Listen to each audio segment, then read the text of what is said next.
Hi everyone, I'm Brian Pellot, and I'm the founding director at Taboom Media. As a journalist, editor, and media trainer, I've been covering sensitive human rights topics for more than 15 years. Through this work and through countless conversations with journalists and activists around the world, I've put together some best practices for reporting on SSOGIE issues in sensitive and sometimes even dangerous contexts. So that's what we'll be going over today, 8 tips for reporting on sexual and gender diversity. I said SSOGIE a moment ago, and that's an acronym for sex, sexual orientation, gender identity, and expressions. When we talk about SSOGIE and sexual and gender diversity, we're usually talking about gender and sexual minorities. This includes LGBTQI people, that's lesbian, gay, bisexual, transgender, queer, and intersex, along with other identities and realities that go beyond binary, cisgender, and heteronormative expectations. You can learn more about these and other terms and concepts in our SSOGIE series video on language and terminology, which we'll link to in the video description below. The reporting tips we'll cover today are designed to help journalists, editors, and bloggers cover gender and sexual diversity with fairness, accuracy, sensitivity, and respect. Let's get started.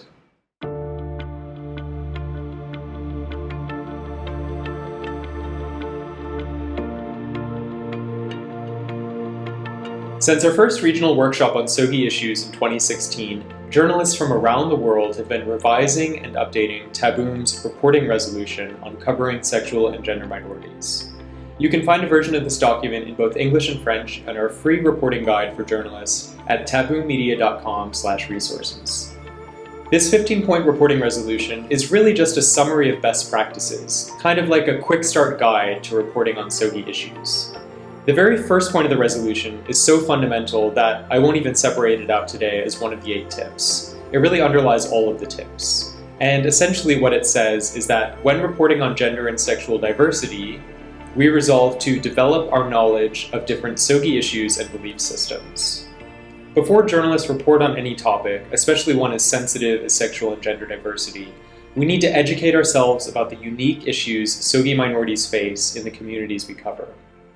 Watching this video series and reading our reporting guide is a great way to get started, but the best way to actually learn about gender and sexual minorities in your community is to speak with people, to speak with the individuals and the organizations that represent their concerns.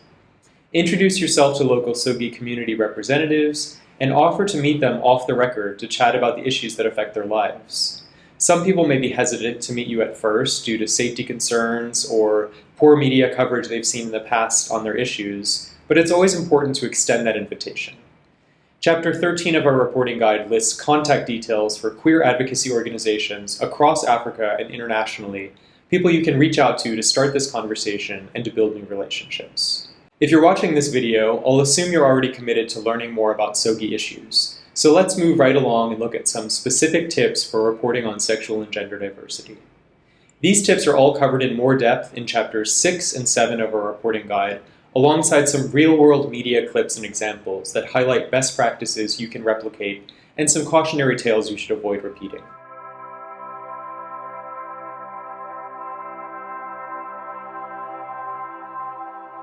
So our first SSOGIE reporting tip addresses journalistic intent.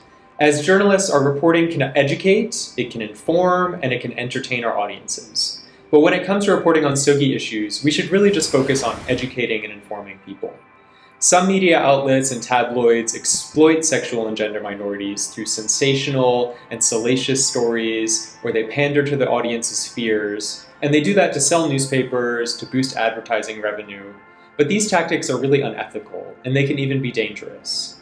Our goal as ethical journalists should be to produce sensitive coverage that advances human rights. Educating and informing our audience requires us to use accurate, accessible language and to clearly explain any terms and concepts that might be unfamiliar to people.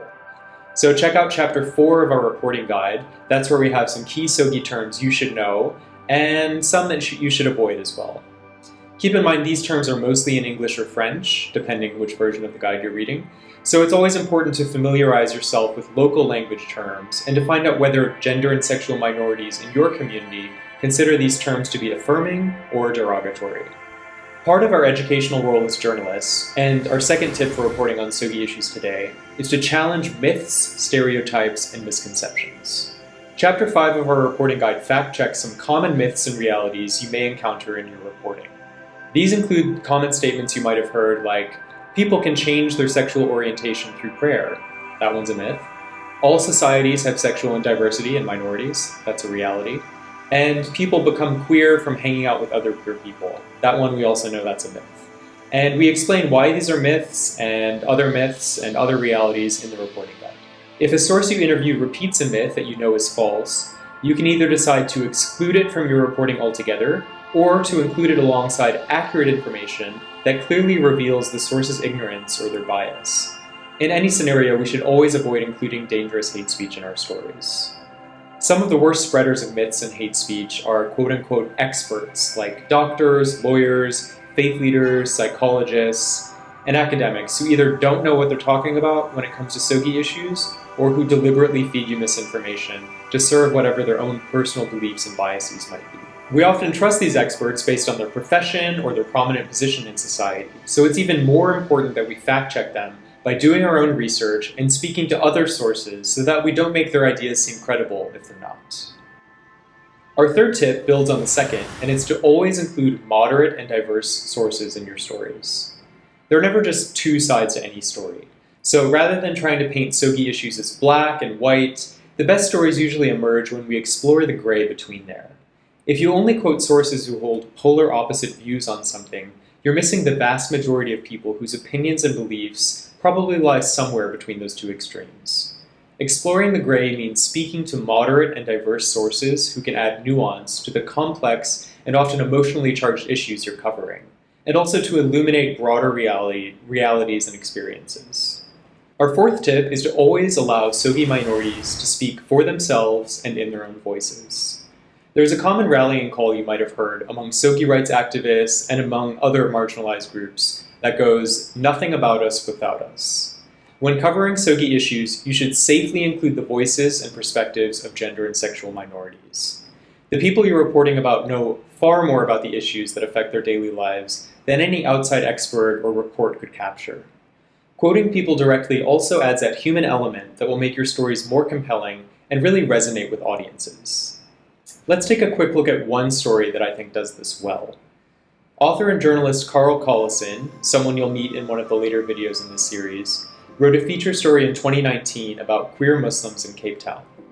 Rather than writing it as a traditional news story and including a range of expert sources and statistics, Carl zooms in on 3 Muslim men who identify as gay or queer and fills most of the story with direct quotes from them. Carl reported this story over several days and worked hard to build trust and rapport with his sources. By allowing them to speak for themselves and in their own voices, Carl's story really engages the reader and highlights the complexities of being queer and Muslim. Our fifth tip is to use sources' preferred terminology when appropriate. And why do I say when appropriate? Okay, let's look at the word queer, which I've already said a few times in this video. Many gender and sexual minorities now use queer as an umbrella term to describe themselves, and they value its inclusiveness in terms of sex, sexual orientation, gender identity, and expressions. But that definitely wasn't always the case. If you look up queer in a dictionary, you'll also find strange, odd, those sorts of words among its definitions. And that's how queer was originally used. For many years, it was an insult against gender and sexual minorities. But over time, in many communities, queer and other words have become reclaimed as positive terms of group and also self-identification. So rather than labeling someone queer or gay or transgender, it's always best to allow your sources to self-identify and to use the preferred terminology whenever you can. For the word queer, we should only use it when our sources use it and when doing so is clearly not offensive. And if that word isn't familiar with your audiences, you may need to define it for them and add a little context that can help them understand what it really means. If you have any doubts, chat with your newsroom and your sources, and they can help you find the best way forward. Another important point I'll mention about terminology has to do with gender pronouns. If a transgender woman uses she or her pronouns, or a gender nonconforming source wants to be referred to as they or them, we always need to follow their wishes. It's just a basic matter of dignity and respect. If you're not sure which gender pronouns a source uses, an easy way to broach that subject is by stating your own pronouns when you start the interview. So you can say something like, "Hi, my name's Martha, I use she and her pronouns," If your source doesn't immediately tell you their pronouns, you can ask them directly what they are, and you can do that when you're doing those other standard pre-interview questions, like how do you spell your name, how old are you if that's relevant, those sorts of things.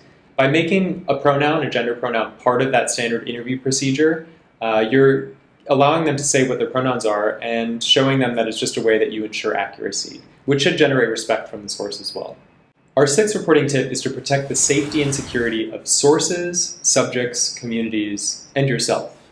Safety and security issues in digital and physical spaces, that's a lot to tackle here. So I'll just mention a few key points, and then be sure to check out the other videos and some of the chapters in our reporting guide that cover those topics more in depth. The best way to protect everyone's safety is to slow down. I know that's a hard thing to hear as a journalist, we all have our deadlines, but when we rush to publish stories about sensitive topics or vulnerable communities, we often make mistakes that can harm our sources and the communities we cover, and sometimes even harm our newsrooms and ourselves. Take as much time as it takes to verify the details with your sources. Do your own research, and then think through some of the dangers that might arise when you publish your story. You should really be thinking about safety and security before you even reach out to your sources. Start using encrypted chat channels, virtual private networks, and other digital security measures, all of which you can learn more about in our reporting guide. Once you start the interview process, it's important to get your sources informed consent. Informed consent goes beyond the basic journalistic conventions of consent, and it's really something that we should do with all sensitive and vulnerable sources. Essentially, it means explaining to your source when and where their story will be published, outlining any realistic dangers that might arise, and then giving them sufficient time to privately reflect before agreeing to let you publish any details that could identify them. Your goal isn't to scare your sources away, but rather to protect them and to safeguard your own conscience. You want to be able to do the story and know that you did everything an ethical journalist should do to inform sources of potential risks. Even if a source gives you their informed consent, you should always still independently evaluate safety concerns and consult your newsroom before publishing their identity. Sometimes the safest thing to do is to anonymize at-risk sources, and you can do that through pseudonyms or through changing details that aren't so important but still allow the truth to come through. But ask your editors. They should know best how your newsroom has handled anonymity in the past, and you can also look at some of the suggested phrasings and safety and security tips in our reporting guide. Our seventh tip is to illustrate your story with responsible and relevant images. Even radio journalists need visuals to publish their stories online. Our reporting guide outlines how to responsibly film and photograph sensitive sources without revealing their identities. But sometimes that's not even an option when we need to use stock images. So no matter the situation, the images you choose should always be relevant to your story, and they shouldn't portray people in stereotypical or dehumanizing ways. So say you're writing a story about Ghana's transgender community. Don't illustrate that story with a photo of two white women getting married in Canada. Not only would that kind of photo be totally irrelevant to the story, but it might also reinforce the myth that sexual and gender diversity is somehow a Western phenomenon. It's also important not to over-sexualize SSOGIE issues. If your story is about healthcare discrimination, don't illustrate it with racy photos of shirtless men in bed. We see these kinds of photos and inappropriate images all the time. Generic rainbow flags and gender symbols might signal to your audience that the story is about SSOGIE issues, but they're often overused, and the more and more they're used, the more cliché they become. Think to yourself, what is my story actually about? If it's about healthcare, you can use hospital, medical imagery. If it's about a discrimination case, use court, judicial imagery, those sorts of things. If you need to use images from your newsroom's archive, just be careful not to include faces of people who aren't mentioned in the story. Always remember the right to privacy and strive to include relevant, accurate, and humanizing visuals. Our eighth and the final tip today is to tell stories of triumph. So often the news coverage we see about sexual and gender minorities focuses on pain, suffering, and abuse. And these are sad and often unavoidable realities. But queer people are always much more than their trauma. They experience joy, love, and moments of triumph, just like anyone else we report about. As journalists, we should move beyond victim framing and try to emphasize our sources' agency and their power. When speaking with sources and looking for stories, keep an eye out for silver linings in your reporting. Overcoming persecution takes resilience, and that often translates into hope. So seek out and tell stories of people making a positive difference in their communities and triumphing over adversity. You can find good examples of these kinds of stories in our anthology series, Hopes and Dreams That Sound Like Yours, which documents stories of queer activism in Africa. I started this video today highlighting the first point of our reporting resolution, about the need for us as journalists to develop our knowledge of SSOGIE issues. We've covered all the other points in that resolution with our reporting tips today, except for the very final point. And that one says, as journalists, we resolve to ensure that our personal beliefs and biases don't influence the accuracy of our reporting or limit the topics we cover. If our beliefs somehow jeopardize our ability to fairly cover a story, we should pass it on to a colleague who can do it justice. Open your mind and your heart to the basic principles of ethical human rights reporting. If you find that you still can't cover SSOGIE issues with honesty, fairness, accuracy, and sensitivity, find someone else in your newsroom who can. Gender and sexual minorities exist in all of our communities, and their stories need to be told. We hope you enjoy the videos in our SSOGIE series, and that you'll share with us all the great stories you produce going forward. The best way to do that is via our media monitoring site. It's at taboommrc.com. Just go there and click on the Submit Clips button at the top. That's all for me today. If you have any questions or comments, please let us know at taboommedia.com/contact. Thanks for watching.